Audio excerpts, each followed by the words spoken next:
नमस्कार, मैं हूं गजाला। स्वागत है आप सभी का कार्यक्रम गृह नक्षत्र और आप में, जिसका हर रोज आपको रहता है इंतजार, जिसमें हम आपको बताते हैं आपका दैनिक राशिफल, आपकी समस्याओं का ज्योतिषीय समाधान और ज्योतिष विज्ञान से जुड़ी ढेरों जानकारियां। आइए शुरुआत करते हैं कार्यक्रम की। सबसे पहले जानते हैं आपका दैनिक राशिफल, जिसे बताने के लिए हमारे स्टूडियो में मौजूद हैं आचार्य राजेश जी। राजेश जी, आपका हमारे कार्यक्रम में बहुत बहुत स्वागत है। नमस्कार। तो दर्शकों, आज है 29 अगस्त और दिन है शुक्रवार। आइए जानते हैं कैसा रहेगा आपका आज का दिन।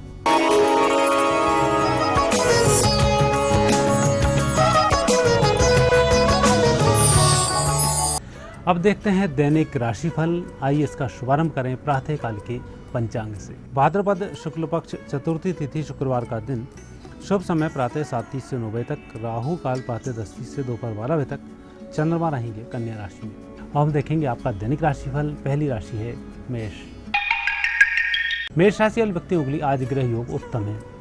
आज आपको अच्छी सफलताओं की प्राप्ति होगी, मित्रों की बहुत अच्छी मदद मिलेगी। कुल मिलाकर आज किसी भी कठिन कार्य को प्रारंभ करने से ना घबराएं। वृषभ राशि। वृषभ राशि वाले व्यक्तियों के लिए वैसे तो दिन संतोष भरा है, संतोष भरी खबर सुनने को भी प्राप्त होगी, लेकिन जो काम आप कर रहे हैं उस कार्य में किसी दूसरे व्यक्ति के कारण से अवरोध आ सकता है, तो जो भी कुछ करना है अपने मन से ही करें, बेहतर होगा। मिथुन राशि। मिथुन राशि वाले व्यक्तियों के लिए दिन अच्छा चल रहा है। हालांकि आज सफलताएं थोड़ी सी कम मिलेंगी, लेकिन जो भी कार्य करेंगे उसके अनुरूप तो प्राप्त हो ही जाएंगी। उम्मीद थोड़ी सी कम लगाकर कार्य करें, मेहनत थोड़ी सी अधिक करें, तब जाकर कहीं सफल होंगे। कर्क राशि। कर्क राशि वाले व्यक्तियों का दिन बहुत अच्छा है, परिस्थितियां बेहतर हैं, आपकी मेहनत भी रंग लाएगी और जिस दिशा में आप कार्य कर रहे हैं उसमें सही रूप से कोई व्यक्ति मार्गदर्शक मिलेगा, आप सफल हो जाएंगे। सिंह राशि। सिंह राशि वाले व्यक्तियों को आज वाणी पर थोड़ा सा संयम रखना होगा, तब जाकर कहीं सफलताओं की प्राप्ति होगी। और विशेष रूप से किसी नए कार्य का शुभारंभ भी न करें और कोई नए प्रयोग अपने व्यापार व्यवसाय के संबंध में ना करें। जो कार्य जैसा चल रहा है उसी से उत्तम लाभ की प्राप्ति के लिए जो प्रयास होंगे वह प्रयास सफल होंगे। कन्या राशि। कन्या राशि वाले व्यक्तियों के लिए उत्तम फलों की प्राप्ति होगी। राहु चंद्रमा दोनों ग्रहों का अच्छा फल मिलेगा। हालांकि आज आपको कुछ कन्फ्यूजन वाली खबर भी सुनने को मिल सकती है, जिसके कारण से आप परेशान हो सकते हैं, लेकिन परेशान होने की आवश्यकता नहीं है। आज जो खबर होगी वह झूठी होगी, वो सही भी हुई तो उससे आप उभर कर बाहर आ जाएंगे, चिंता नहीं करें। तुला राशि। तुला राशि व्यक्तियों का आज दिन थोड़ा सा खर्चीला साबित होगा। खर्च होगा आपके घूमने फिरने पर, किसी वस्तु की खरीदारी पर। जो परिजन लंबे समय से आपसे मांग कर रहे थे वह वस्तु आएगी, मन प्रसन्न होगा, लेकिन खर्चीला दिन रहेगा। वृश्चिक राशि। वृश्चिक राशि व्यक्तियों के आज लाभ पर थोड़ा सा ग्रहण लग सकता है। आपको अपनी वाणी पर संयम रखना होगा, उग्रता पर नियंत्रण रखना होगा। वैसे दिन बहुत अच्छा है, लेकिन कई बार चंद्र का दोष बढ़ जाए तो यह स्थिति निर्मित हो जाती है, इसलिए छोटी छोटी बातों को लेकर उत्तेजित ना हो। धनु राशि। धनु राशि वाले व्यक्तियों के व्यापार व्यवसाय में तरक्की के अच्छे अवसर हैं। आपका प्रयास भी सही होगा, सही मार्गदर्शन की प्राप्ति होगी, दिन शुभ रहेगा। मकर राशि। मकर राशि वाले व्यक्तियों के लिए दिन अच्छा चल रहा है। आप अपने कार्यों में सफल होंगे, किए गए वादे भी आज संपन्न करने की तरफ आप आगे बढ़ेंगे। आप जो प्रयास कर रहे हैं यह प्रयास सही है। कुंभ राशि। कुंभ राशि वाले व्यक्तियों को एक तो स्वास्थ्य का ध्यान रखना होगा, दूसरा कार्य भी संपन्न करना होगा, तीसरा छोटी सी यात्रा भी करनी होगी। कुल मिलाकर आज दिन थकावट भरा है, थोड़ा सा विश्राम कर लें, बेहतर होगा। मीन राशि। मीन राशि वाले व्यक्तियों के लिए अच्छी सफलताओं की प्राप्ति होगी। परिजन आपसे खुश रहेंगे, उनके सहयोग से रुके हुए कार्य संपन्न होंगे, धन की भी प्राप्ति होगी, मानसिक तनाव कम रहेगा। दर्शकों, आपका दैनिक राशिफल जानने के बाद वक्त हो गया है समृद्धि सूत्र का। आइए जानते हैं समृद्धि सूत्र में क्या है खास आपके लिए। आज भगवान श्री गणेश जी का गणेश उत्सव है। जगह जगह कलश स्थापनाएं होती हैं, भगवान की मूर्तियों को भी स्थापित किया जाता है। इसके लिए शुभ मुहूर्त प्रातःकाल घर में यदि आपको स्थापनाएं करनी है तो सुबह 7:30 बजे से 10 बजे तक रहेगा। इसमें आप पहले कलश की स्थापना करें, उसके बाद भगवान श्री गणेश जी की मूर्ति स्थापित करें, दूर्वा का उनको प्रसाद चढ़ाएं। उसके साथ ही जो भी भोग घर में लगा हो, बिना तवे के भोजन वाला यदि भोग लगा हो तो बहुत ही अच्छा होता है। इससे भगवान श्री गणेश प्रसन्न होकर आने वाले समय में सुख संपन्नताएं आपके घर में भर देते हैं। और यदि कहीं आपको अपने कॉलोनियों में आसपास मूर्ति स्थापित करनी है तो उसका सायंकाल का 6 से 7:30 का मुहूर्त होता है। दूसरा मुहूर्त रात को 9:30 से 10:30 तक होगा। इस समय में यदि आप वहाँ मूर्ति स्थापित करते हैं, कलश स्थापित करते हैं तो उत्तम फलों की प्राप्ति होती है। वैसे गणेश चतुर्थी के दिन चंद्रमा को नहीं देखना चाहिए, अन्यथा झूठा आरोप भी लग जाता है। इसका थोड़ा सा ध्यान रखें। भगवान श्री गणेश की आराधना का बहुत अच्छा समय है जो अनंत चतुर्दशी तक चलता है। जिन साधकों को साधनाएं करनी है वह साधनाएं भी कर सकते हैं। भगवान श्री गणेश के माध्यम से आपका पूरा वर्ष सही रूप में व्यतीत होता है, इसलिए उनको बैठाने की परंपरा भी है। गणेश अष्टक का पाठ भी किया जाता है, अष्टविनायक का पूजन भी किया जाता है, अथर्वशीष का पाठ भी किया जाता है और कई भागवत पारायण भी इस समय में कर लेते हैं, जो भगवान श्री गणेश की कृपा से सफल हो जाती है। गुरु जी, हमारे दर्शकों को उनका दैनिक राशिफल और साथ ही समृद्धि सूत्र बताने के लिए आपका बहुत बहुत धन्यवाद। धन्यवाद। तो दर्शकों, इसी के साथ वक्त हो गया है कार्यक्रम में एक छोटे से विराम का। ब्रेक के उस पार जानेंगे हम आपकी समस्याओं का ज्योतिषीय समाधान। तो कहीं जाइएगा मत, बने रहिए हमारे साथ, देखते रहिए कार्यक्रम ग्रह नक्षत्र और आप।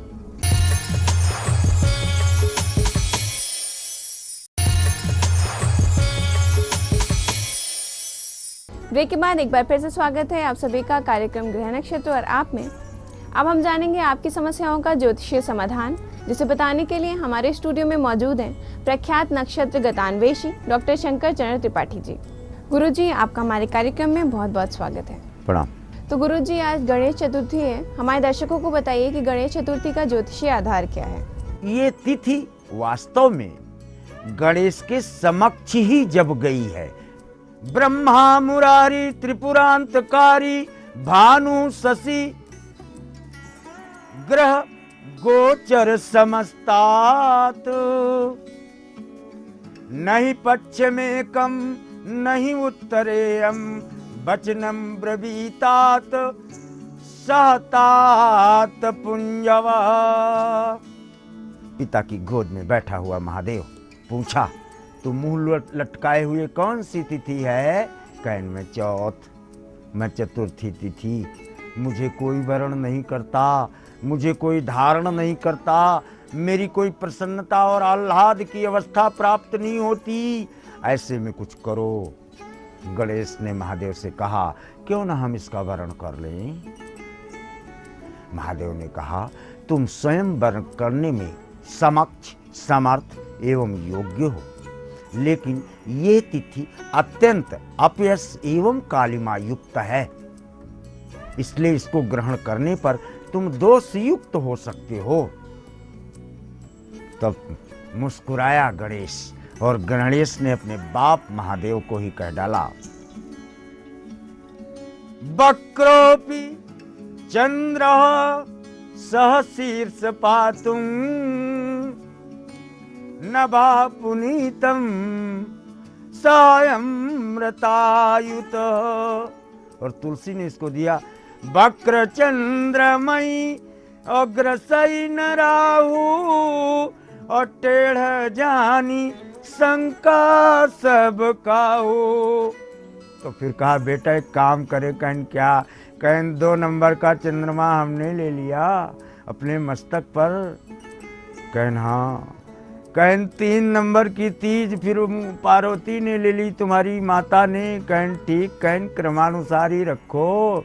तो फिर चौथी का चंद्रमा चतुर्थी चाहे जितनी ही अपुनीत हो, लेकिन हम इसको पुनीतों का मूल सोपान एवं केंद्र बिंदु बनाएंगे।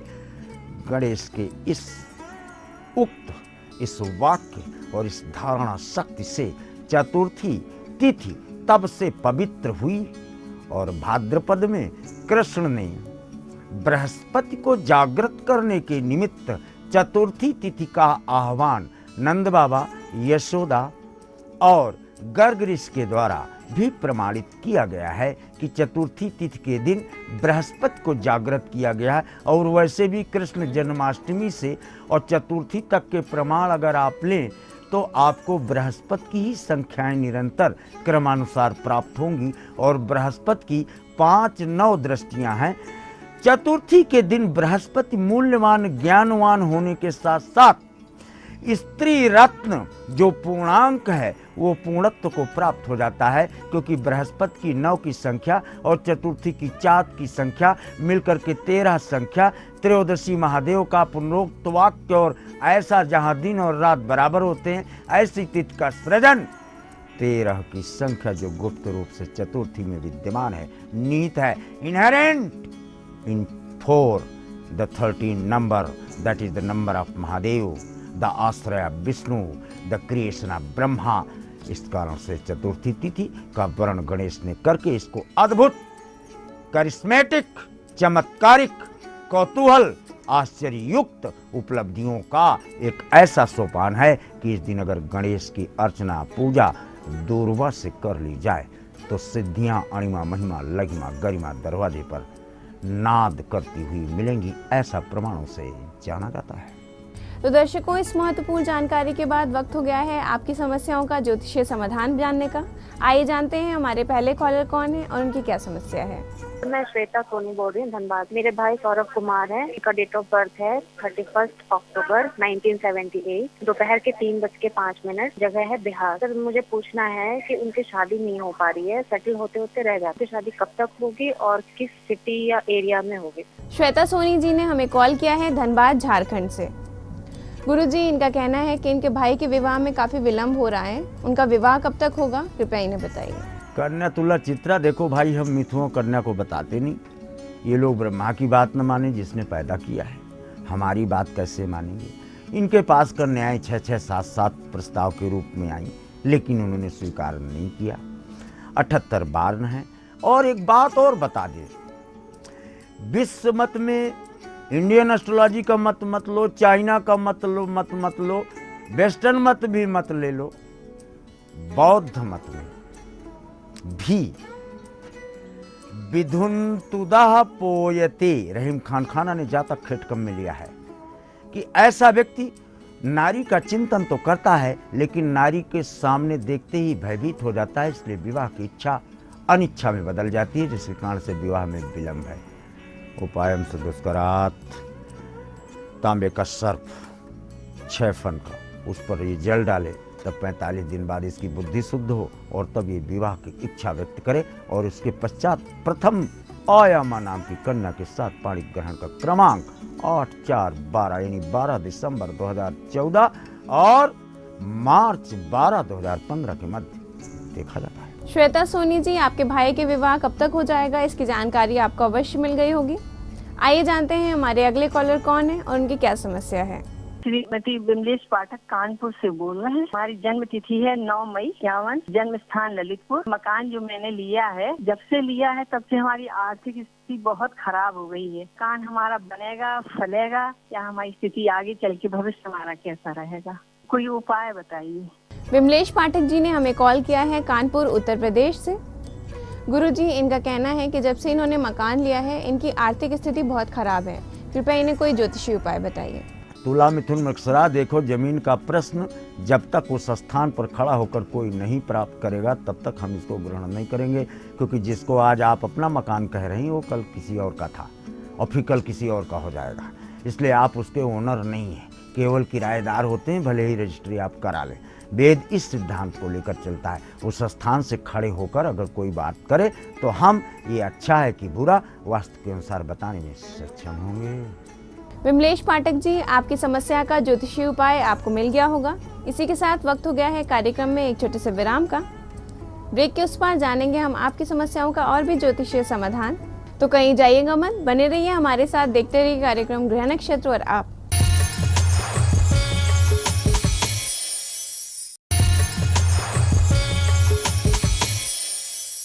ब्रेक के बाद एक बार फिर से स्वागत है आप सभी का कार्यक्रम गृह नक्षत्र और आप में। सवालों के सिलसिले को आगे बढ़ाते हैं, लेते हैं अगले कॉलर को और जानते हैं उनकी क्या समस्या है। नमस्कार गुरुजी, मेरा नाम मीनू, मैं सितारगंज उत्तराखंड से बोल रही हूँ।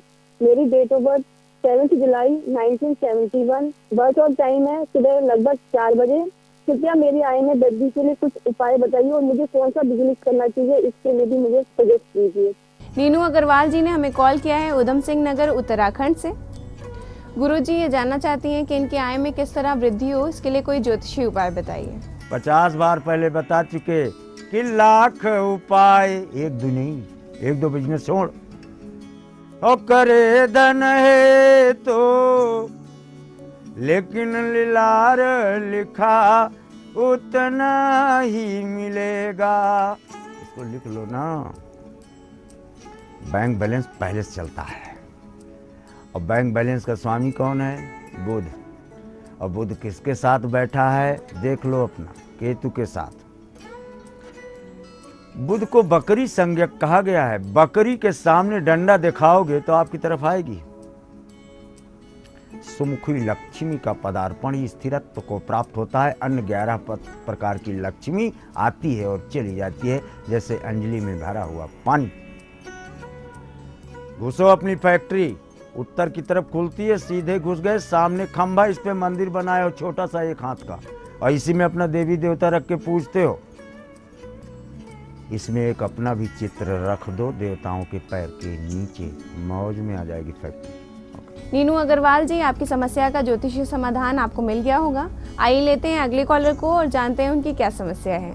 मैं राहुल फरीदाबाद से बोल रहा हूँ। मेरा डेट ऑफ बर्थ है 10 मार्च 1988, समस्तीपुर बिहार। के 5 साल के पैदाइश में है कि हमेशा मुझे सबके साथ धोखा ही मिला है, या वो फ्रेंड हो या रिलेटिव। और दूसरी चीज कि मेरा करियर किस दिशा में जाएगा आगे चलकर। राहुल कुमार जी ने हमें कॉल किया है फरीदाबाद हरियाणा से। गुरुजी, इनका कहना है कि इनके साथ अक्सर लोग विश्वासघात करते हैं और साथ ही ये जानना चाहते हैं कि इनका करियर किस क्षेत्र में अच्छा रहेगा। कृपया इन्हें बताइए। पहले अपनी शक्ल देखो, ऊपर की 2 बटन खुली है आपकी, देख लो। और ये जिंदगी भर खुली रहती है, चाहे 500 रुपए की शर्ट आपको पहना दे, लेकिन ऊपर की बटन हमेशा खुली रहेगी। तो भागो अपने पिता की बहन, या तो विधवा हुई या तो बर्बाद, तो पुत्रहीन। इसके यहाँ जाओ, बुधवार को इसको पेड़े दो, तब कैरियर का मार्ग प्रशस्त होता हुआ देखा जाता है। राहुल कुमार जी, आपका किस क्षेत्र में करियर अच्छा रहेगा, इसकी जानकारी आपको मिल गई होगी। आइए लेते हैं अगले कॉलर को और जानते हैं उनकी क्या समस्या है। मेरा प्रश्न ये है कि मैं जब रिटायर हुआ था तो मेरे रिटायरमेंट का सारा पैसा मैंने एक अजमेर के बैंक में जमा किया था। पिछले 2 साल से आरबीआई ने उस बैंक के वर्किंग पे बैन लगा दिया है। क्या इस बुढ़ापे में मैं ऐसा ही हैंड टू माउथ रहूंगा? क्या मेरा पैसा जो बैंक से मिलेगा अथवा नहीं मिलेगा? विजय कुमार जी ने हमें कॉल किया है अजमेर राजस्थान से। गुरुजी, ये जानना चाहते हैं कि इनका रुका हुआ धन कब तक इन्हें वापस मिल जाएगा। कृपया इन्हें मार्गदर्शन दीजिए। आपकी कुंडली तो मेरे सामने है नहीं, जन्म तिथि आपने बता दी है। अपनी पहले शक्ल देखो, ऊपर पिंक, नीचे नीला, पश्चिम दक्षिण देख रहे हो, मैं पूरब उत्तर देख रहा हूँ। टीवी में मुझे देखो, लेफ्ट हैंड में आपका दरवाज़ा बिल्कुल खुला हुआ है। अब मेरे वाक्य को प्रमाणित मानना। ये धन प्राप्ति के निमित्त आपको न्यायालय की शरण में जा चुके हो और न्यायालय हस्तक्षेप करने की बाध्यता रखता है, लेकिन भूमि पृष्ठहीन होने के कारण कुछ भी रिकवरी होने की स्थितियां प्राप्त नहीं। केचुलात सर्पा। दोस्त, आपने सांप की केचुल कैद करके रखी है कहीं, और ये सिंदूर में रखी है कहीं आपके घर में। इसको हटाओ, इसको हटाओ। इसमें केचुल स्किन होती है, इसमें बाल उग रहे हैं। इसको हटाओ, अन्यथा आप बुढ़ापे में छोड़ो, जवानी में भी बर्बादी का चिंतन कर रहे थे। विजय कुमार जी, आपके धन से संबंधित जो समस्या थी उसकी जानकारी आपको जरूर मिल गई होगी। आइए लेते हैं आज के कार्यक्रम के आखिरी कॉलर को और जानते हैं उनकी क्या समस्या है। गुरुजी, मेरा नाम अनीशा कुमारी है। मैं रांची झारखंड से बोल रही हूँ। मेरा जन्म स्थान गया बिहार है। जन्म का समय 10:55 रात में। मेरा जन्म तिथि 10 दिसंबर 1990। गुरुजी, मेरा सवाल ये है कि मैंने अपना एमकॉम कंप्लीट कर लिया और मैं जानना चाहती हूँ कि मुझे किस क्षेत्र में अपना करियर बनाने का प्रयास करना चाहिए। अनीशा कुमारी जी ने हमें कॉल किया है गया बिहार से। गुरुजी ये जानना चाहती हैं कि इन्हें किस क्षेत्र में करियर बनाना उचित रहेगा, कृपया मार्गदर्शन दीजिए। देखो भाई, पहले कभी प्रोग्राम अगर देखा हो तो आपको सिंह, कन्या और हस्त मिलता है। हस्त 10वें भाव का कारक नक्षत्र है, लेकिन बृहस्पति और केतु की संयुक्त स्थितियां गुरु चांडाल योग का सृजन करने के कारण और द्वादश होने के कारण राजा नल के विपद परी, भूनी मछली नदी में कूद पड़ी by dint of the conjunction of Jupiter and Ketu in the 12th house. घबराने की कोई बात नहीं है। पहले नंबर में दिसंबर 2014 और जुलाई 2015 के मध्य में बैंकिंग क्षेत्र में जाने का क्रमांक, यद्यपि आप टीचिंग के लिए लालायित हैं, तथापि बैंकिंग सेक्टर में आपको पहले चयन का प्रमाण प्रत्यक्ष पृष्ठभूमि से स्पष्ट पाया जाता है। अनीशा कुमारी जी, आपको किस क्षेत्र में करियर बनाना उचित रहेगा, इसकी जानकारी आपको मिल गई होगी। गुरुजी, हमारे कार्यक्रम में आने के लिए, हमारे दर्शकों को उनकी समस्याओं का ज्योतिषीय समाधान बताने के लिए आपका बहुत बहुत धन्यवाद। तो दर्शकों, इसी के साथ वक्त हो गया है कार्यक्रम को यहीं समाप्त करने का। अगर आपकी भी कोई समस्या है और आप उसका ज्योतिषीय समाधान जानना चाहते हैं तो लिख भेजिए अपना प्रश्न हमारी ईमेल आईडी पे, यानी gna@etv.co.in, और इसके साथ ही ईमेल करते समय अपना मोबाइल नंबर अवश्य लिखें। तो अब हमें दीजिए इजाज़त, हम फिर हाजिर होंगे इसी समय इसी चैनल पे। तब तक के लिए नमस्कार।